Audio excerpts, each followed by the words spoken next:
Innal hamdalillah nahmaduhu wa nasta'inuhu wa nastaghfiruh wa na'udzu billahi min shururi anfusina wa min sayyiati a'malina may yahdihillahu fala mudhillalah wa may yudlil fala hadiyalah. Asyhadu an la ilaha illallah wahdahu la syarikalah wa asyhadu anna Muhammadan abduhu wa rasuluhu la nabiyya ba'dah.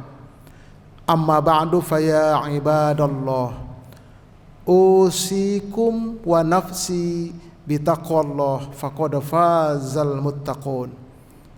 Qala Allah subhanahu wa ta'ala fi muhkami tanzilih, a'udzu billahi minasyaitonir rajim, ya ayyuhalladzina amanu ittaqullaha haqqa tuqatih wa la tamutunna illa wa antum muslimun. Wa qala an-nabiy sallallahu alaihi wasallam, ittaqillaha haitsu ma kunta wa atbi'is sayyi'atal hasanata tamhuha wa khaliqin nasa bi khuluqin hasan. Ma'asyiral muslimin, jamaah salat Jumat rahimani wa rahimakumullahu jami'a. Semoga Allah mencurahkan rahmatnya kepada kita semua. Melalui mimbar yang sangat mulia ini, saya selaku khatib senantiasa berwasiat, wabil khusus kepada diri dan keluarga saya, juga kepada jamaah sekalian. Mari kita senantiasa meningkatkan kualitas keimanan dan ketakwaan kita kehadirat Allah subhanahu wa ta'ala. Hamba-hamba Allah, jamaah salat Jumat yang dimuliakan oleh Allah subhanahu wa ta'ala.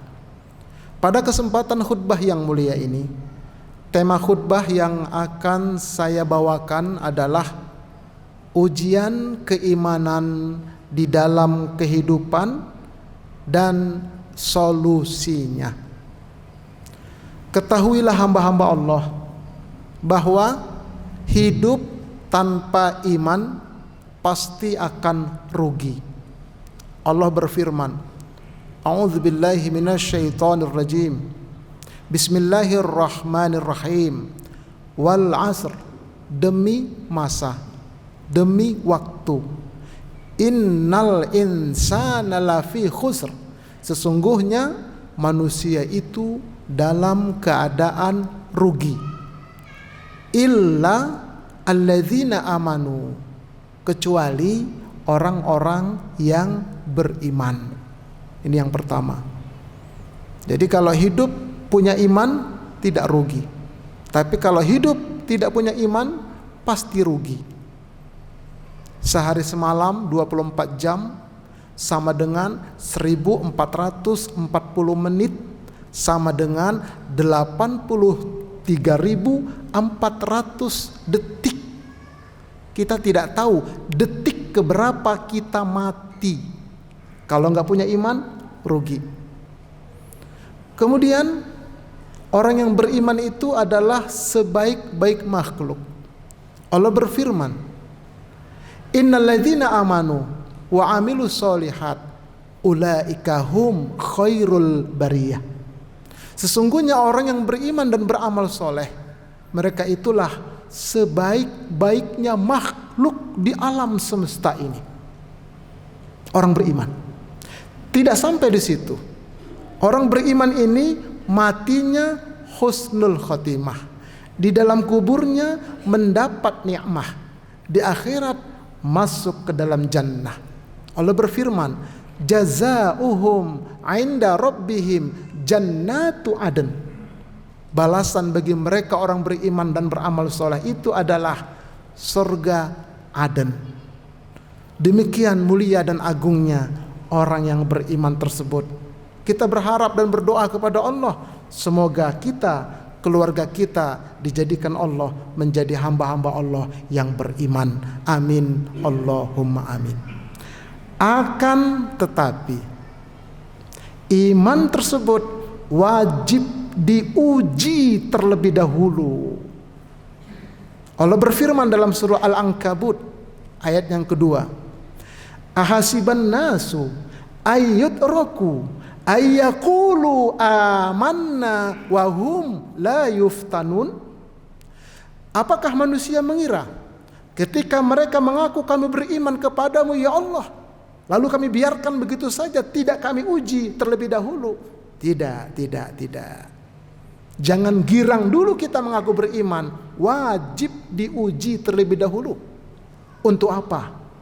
Untuk mengetahui siapa yang imannya benar dan siapa yang imannya palsu. Lanjutan ayatnya, walaqad fatanna alladziina min qablihim, sungguh kami telah menguji orang-orang beriman sebelum mereka. Fala ya'lamanallahu alladziina shadaqu, dengan ujian itu nyata di sisi Allah siapa yang benar imannya, wala ya'lamannal kadzibin, dan dengan ujian itu nyata di sisi Allah siapa yang dusta imannya. Itulah dia. Jadi iman itu wajib diuji untuk mengetahui benar enggak iman kamu, kira-kira begitu kata Allah. Lalu pertanyaan berikutnya, apa bentuk ujiannya? Nah, setidaknya ada 5 dia.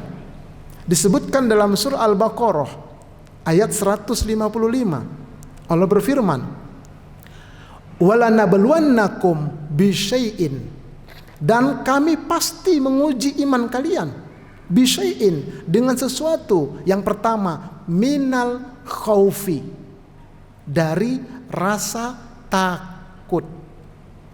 Jadi rasa takut, ketakutan ini ujian keimanan. Diuji kita dengan ketakutan, benar tidak iman kita. Ini satu saya sampaikan, rasa takut ini merupakan ujian keimanan kita, benar atau dusta iman kita sekarang. Saya kaitkan dengan kondisi COVID-19. Kemana takut kita? Kepada COVID atau kepada Allah? Banyak yang batal tanpa sadar. Ini saya dalam perspektif keimanan, bukan COVID-nya. Kalau COVID-nya udah tahu masing-masing lah, ada yang katakan rekayasa macam-macam, terserah. Saya tidak bahas itunya, saya bahas imannya. Baik, disebutkan dalam hadis, umat Yahudi Nasrani terpecah belah iman mereka menjadi 72 golongan. Dan umatku akan terpecah belah keimanan mereka menjadi 73 golongan. 72 golongan terancam masuk neraka, kata Nabi, wa wahidatum fil jannah, dan satu yang selamat ke surga, wahiyal jamaah, itulah dia ahlus sunnah wal jamaah. Tadinya ngaku ahlus sunnah wal jamaah, begitu diuji dengan kondisi seperti ini, pindah ke akidah lain. Baik, dari 70 itu 3 saya sampaikan. Pertama yaitu Jabariyah, yang kedua Qadariyah, yang ketiga Ahlus Sunnah. Ini kaitan dengan takut. Jabariyah ini sesat. Jabariyah adalah orang yang berkeyakinan menolak, atau orang yang berkeyakinan terlalu yakin dengan takdir. Mereka tidak takut sedikit pun dengan corona. Ngapain takut sama corona? Kalau kita ditakdirkan Allah mati, ya mati. Kalau kata Allah tidak mati, ya tidak mati. Untuk apa kita ikhtiar? Untuk apa kita usaha? Untuk apa kita berdoa? Itu kata orang-orang Jabariyah. Untuk apa ibadah? Kalau nanti di akhirat ditakdirkan masuk neraka, emangnya kita bisa protes? Biarlah kami nggak usah ibadah. Siapa tahu kami ditakdirkan masuk surga. Ini orang-orang Jabariyah. Zaman dulu di Irak tokohnya namanya Al-Hallaj. Di Indonesia zaman dulu tokohnya namanya Syekh Siti Jenar, Wihdatul Wujud. Nah, ini yang pertama, ini sesat. Dan mereka menolak, mereka terlalu percaya sama takdir. Nggak perlu doa, nggak perlu ikhtiar. Kalau kata Allah mati, ya mati. Kalau kata Allah tidak mati, ya tidak mati. Nah, ini yang pertama Jabariyah. Yang kedua adalah Qadariyah, lawan dari Jabariyah. Nah, kalau orang-orang Qadariyah ini, ya, mereka menolak takdir. Mereka tidak percaya sama takdir. Mereka tidak percaya sama doa. Ya. Semuanya tergantung usaha kita. Kalau kita usaha ya dapat. Kalau nggak usaha ya nggak dapat. Kan semua tergantung usaha kita. Ini kata orang-orang Qadariyah. Orang Qadariyah ini terlalu takut dengan COVID. Kepada Allah sedikit. Ya, ketemu orang curiga, jangan-jangan ada corona. Mau salaman pun nanya dulu kita, salaman nggak?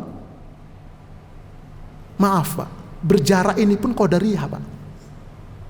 Maaf, tanpa sadar kita.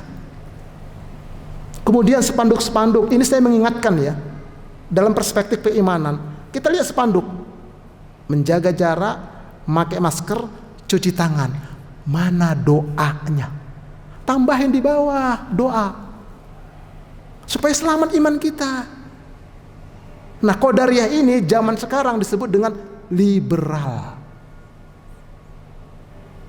Nah, inilah hamba-hamba Allah. Sekali lagi maaf, saya sampaikan dalam perspektif keimanan. Nah, yang ketiga, yang lurus, yang selamat adalah Ahlus Sunnah wal Jamaah. Ada 5 poinnya.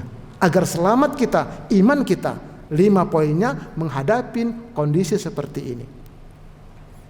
Baik, yang pertama, wajib kita melakukan ikhtiar yang optimal. Wajib. Karena Allah berfirman, innallaha la yughayyiru ma biqaumin hatta yughayyiru ma bi anfusihim. Sesungguhnya Allah tidak akan merubah keadaan satu kaum sampai kaum itu berikhtiar untuk melakukan perubahan pada diri mereka. Apa ikhtiarnya? Ikhtiar yang benar adalah menjaga dan meningkatkan imunitas tubuh. Karena kalau imun kita kuat, menolak semua penyakit. Namanya afiat. Wa afini, afiatkan aku, tertolak penyakit. Pakai masker, cuci tangan, jaga jarak, itu sekunder. Yang primernya itu imunitas tubuh. Caranya falyanzuril insanu ila ta'amih, maka hendaklah manusia memperhatikan pola makannya. Itu sebetulnya. Kalau dari muda, dari anak-anak, minuman yang saset-saset, yang manis-manis instan itu, yakinlah umur 40 tahun, 30 tahun kencing manis dia. Karena bahaya itu. Ciki-ciki itu bahaya. Gorengan-gorengan itu bahaya kalau terlalu sering. Nggak ada orang kena corona mati, nggak ada, kecuali orang itu punya penyakit bawaan yang akut. Cuman masalahnya sakit jantung divonis corona macam-macam, itu terserahlah. Nggak ada, karena dia seperti flu biasa katanya. Karena minyak kayu putih kita hirup, kita minum air putih yang hangat, campur jahe dan sebagainya, masuk ke perut, mati dalam perut dia. Makanya mereka nggak diobatin di Wisma Atlet, suruh istirahat aja, kasih vitamin dan sebagainya. Jadi nggak usah ketakutan sekali kita. Ini hamba-hamba Allah. Nah, jadi ikhtiar seperti itu, olahraga yang cukup, berjemur bila perlu, istirahat yang cukup, itu ikhtiarnya. Tapi tidak boleh terlalu yakin dengan ikhtiar. Yang kedua, sandarkan rasa takut kepada Allah diiringi dengan doa, zikir, sedekah. Innama dzalikumus syaiton. Itulah syaitan kata Allah. Yukhawifu awliya'ahu, yang selalu menakut-nakutin para pengikutnya. Fala takhafuhum, jangan takut kepada mereka, wa khafuni in kuntum mu'minin. Takutlah kepadaku kata Allah kalau kalian betul-betul beriman. Ali Imran 175. Jadi takutnya kepada Allah, namun diiringi dengan apa? Doa, zikir, sedekah. Setelah ikhtiar, doa. Setiap hari kita diajarkan berdoa, diperintahkan berdoa. Mau makan baca doa, habis makan baca doa, mau tidur baca doa, bangun tidur baca doa, masuk kamar mandi baca doa, keluar baca doa. Dari Ciputat saya kemari baca doa, Bismillahi tawakkaltu 'alallah, la haula wala quwata illa billah. Disebutkan dalam hadis 70 malaikat turun mengawal kita. Dikawal sama malaikat 70. Enggak yakin dengan itu. Tambah lagi zikir pagi petang. Kata Nabi kalau kita baca Bismillahilladzi la yadurru ma'asmihi syai'un fil ardi wala fis sama' wa huwa samiul alim, 3 kali habis subuh, 3 kali habis asar, dijamin selamat, dijaga sama Allah. Kurang yakin dengan itu. Gitu, mau ke masjid baca lagi doa, Allahumma ja'al fi qalbi nuron, wa fi sam'i nuron, wa fi basari nuron, wa an yamani nuron, wa min yasari nuron, wa min amami nuron, wa min khalfi nuron, wa min fawqi nuron, wa min tahti nuron. Allahumma ja'ali nuron, cahaya semua. Enggak yakin dengan doa itu? Di rumah Allah sudah berwudu. Inilah keimanan hamba-hamba Allah. Nah, kemudian iring dengan sedekah. Innama shadaqatu la tutfi'u ghadabar rabbi. Sesungguhnya sedekah itu dapat meredam murka Allah. Pagi-pagi salat subuh bawa uang 5.000, 10.000 masukkan ke kotak infak. Ya Allah, lindungin keluargaku, lindungilah aku ya Allah. Selamat, karena setiap pagi 2 malaikat turun ke muka bumi ini mendoakan orang yang sedekah dengan kebaikan, mendoakan orang yang enggak sedekah hari itu. Hati-hati, jangan sampai satu hari ini lewat enggak ada sedekah. Tuh kotak infak masukkan. Yang belum dilindungin kita. Itu yang kedua. Yang ketiga, setelah kita ikhtiar, zikir, doa, sedekah, yang ketiga tawakal yang penuh kepada Allah. Wa ala rabbihim yatawakkalun, dan terhadap Tuhan mereka bertawakal. Al-Anfal ayat 2 dan ayat 3. Tawakal yang penuh, serahkan kepada Allah bulat 100%. Ciri-ciri orang yang tawakalnya benar, tidak ada curiga di sini, tidak ada was-was, tidak ada cemas, nggak ada. Kalau masih cemas, masih curiga, belum tawakal. Ketahuan dari mukanya itu. Maaf ini, benarkan iman kita. Ini akhir zaman ini baru begini. Sebentar lagi Dajjal keluar. 2/3 umatku menjadi pengikut Dajjal. Sebentar lagi. Nah, kalau mau lihat keterangannya silakan buka di channel saya, Ustadz Arifin Purba Official. Lebih dari 20 judul dalam bentuk PowerPoint saya buat, lengkap dengan dalil-dalilnya. Tapi jangan lupa lah subscribe. Begitu ngajinya enak dia. Jadi selama Covid ini saya bikin video sebanyak-banyaknya dalam bentuk PowerPoint yang divideokan, lengkap dengan ayat-ayat dan hadisnya. 2/3 umatku. Ini baru begini, belum apa-apa ini. Ntar lagi Dajjal keluar, Imam Mahdi keluar, Dajjal keluar. Kapan? Terjadi perang saudara di Arab Saudi. Itu kuncinya, kata hadis. Nah, ini hamba-hamba Allah. Ya, jadi oleh karena itu tawakal yang penuh. Kalau orang cemas, khawatir, asam lambung naik, kepala puyeng, badan lemes, kena penyakit. Kenapa? Sudah seuzon dia. Nah, inilah ya, baru yang keempat bersyukur kepada Allah. Ikhtiar sudah, zikir, doa, sedekah sudah, tawakal sudah. Yang keempat, apabila dia sehat selamat, dia bersyukur. Yastabshiruna bi ni'mati minallah wa fadl. Mereka bergirang hati dan dengan karunia dari Allah. Senang mereka. Alhamdulillah kita sehat. Tadi sholat berjamaah, alhamdulillah sehat semua, selamat semua. Nah, yang terakhir, yang kelima, kita sudah ikhtiar, zikir, doa, sedekah, tawakal. Ternyata sakit juga kita, kena juga.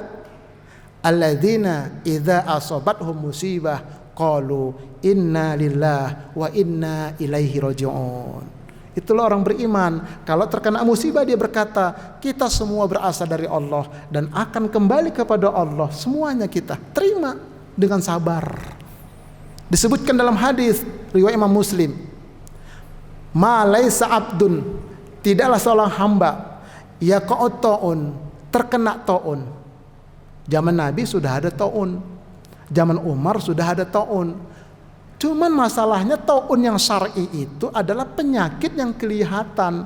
Ta'un itu benjolan di punggung belakang, di leher sini, benjol, panas, sakit pagi, sore mati, sakit sore, pagi mati, tidak ada obatnya. Dan umur ta'un itu 40 hari, 40 malam hilang.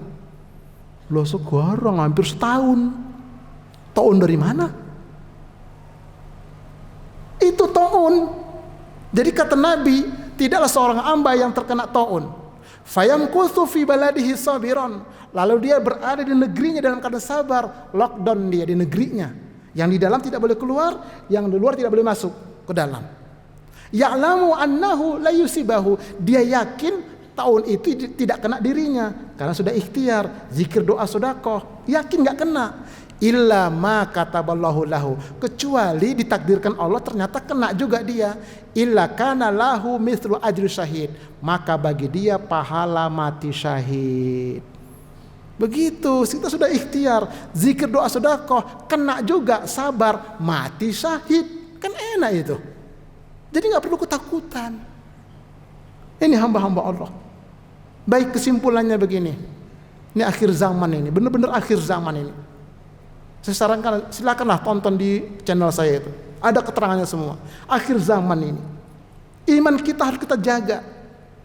Karena kalau iman kita ini rusak, kita nggak tahu lah.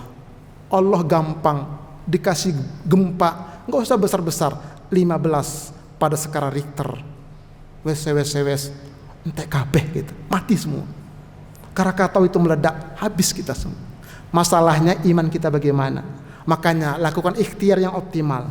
Yang kedua, zikir, doa, sedekah. Yang ketiga, tawakal penuh kepada Allah. Kalau kita sehat selamat, bersyukurlah kepada Allah. Tapi kalau kita sakit juga, bersabarlah. Kenapa? Ada potensi bagi kita mendapatkan mati syahid. Barakallahu li wa lakum fil Qur'anil azim wa nafa'ni wa iyyakum bima fihi minal ayati wa dzikril hakim. Aqulu qawli hadza astaghfirul azim li wa lakum wa li walidayya wa li walidaykum wa li sa'iril muslimin wal muslimat fastaghfiruhu innahu huwal ghafurur rahim.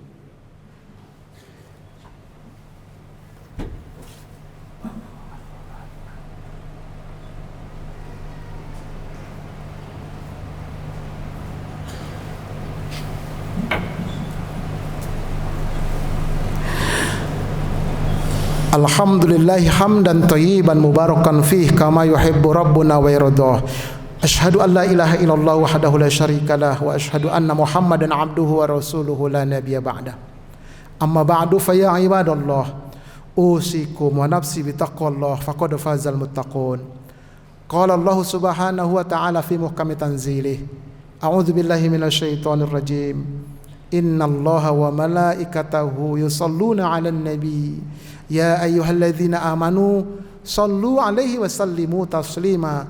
Allahumma salli ala Muhammad wa ala ali Muhammad kama sallaita ala Ibrahim wa ala ali Ibrahim wa barik ala Muhammad wa ala ali Muhammad kama barakta ala Ibrahim wa ala ali Ibrahim fil alamina innaka Hamidum Majid. Allahumma ighfir lil muslimin wal muslimat wal mu'minin wal mu'minat al ahya'i minhum wal amwat innaka sami'un qaribun mujibud da'wat wa ya qadiyal hajat. Allahumma ahyina bil iman wa amitna bil iman wa akhrijna minad dunya ma'al iman wa adkhilnal jannata ma'al iman. Allahumma arinal haqqa haqqa warzuqna tiba'ah wa arinal batila batila warzuqna jitinabah wa la taj'alna minal maghrurin. Allahumma a'izzil islam wal muslimin wansur man nasaraddin wakhzul man khazalal muslimin wakhzul man khazalal muslimin wakhzul man khazalal muslimin. Rabbana zalamna anfusana wa illam taghfir lana wa tarhamna lanakunanna minal khasirin. Rabbana atina fid dunya hasanah wa fil akhirati hasanah wa qina adzaban nar. Ibadallah, innallaha ya'muru bil 'adli wal ihsan wa ita'i dzil qurba wa yanha 'anil fahsya'i wal munkari wal baghi ya'idzukum la'allakum tadhakkarun. Fadhkurul 'azima yazkurkum was'alu min fadli yu'tikum wa la dzikrullahi akbar.